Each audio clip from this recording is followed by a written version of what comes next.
ఎలా ఉంది చిట్టెల్లి? ఎలా ఉంది? బాగుందా? బాగుందా?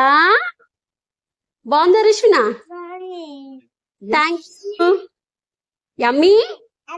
ఇక్కడ మా పాపకి చిన్న చిన్న నేతి వేసి ఇచ్చాము, విత్ చట్నీతో ఇచ్చాము. తక్కువ స్పైసెస్ వచ్చేసి నెయ్యి వేసి తనకే ఇచ్చేసాను అనమాట. మేము తినేటప్పుడు రెగ్యులర్ గా ఇలా తనకి కూడా ఏం టిఫిన్ అయినా రైస్ అయినా ఏదైనా ఇచ్చేస్తాం అనమాట. ఇస్తుంటే తను కూడా చక్కగా ఇంట్రెస్ట్ చూపిస్తుంది తినడానికి. అంటే మనం తినేటప్పుడు మనం ఎలా తింటున్నామో చూసి తను కూడా తింటుంది. చాలా చాలా మంచిగా అనిపించింది. ఇలా తినడం అనేది ఇంపార్టెంట్ పిల్లలకి కూడా. వాళ్ళకి ఏం తింటున్నాం అంటే సాలిడ్సా, లిక్విడ్సా, ఫుడ్ ఏంటి వాళ్ళని టచ్ చేస్తూ ఉంటారు కదా, అవి అన్ని వాళ్ళకి తెలుస్తూ ఉంటాయి. ఇవి చాలా చాలా ఇంపార్టెంట్. మీ ఇంట్లో ఇంత చిన్న పిల్లలు ఉన్నారా? ఉంటే ఇలా తింటూ ఉంటారా ఏంటి అనేది తప్పకుండా నాకు కామెంట్ చేసి చెప్పండి. నా చిట్తల్లి మీకు అందరికి నచ్చితే లైక్ చేయడం మాత్రం మర్చిపోకండి.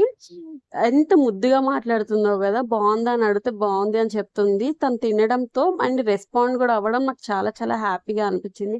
అంటే అవి ఆ టేస్ట్ కానీ అవి ఏంటి అనేది తనకే అర్థమవుతుంది. తను చెప్తూ ఉంటుంది కూడా. Thank you so much. Please subscribe our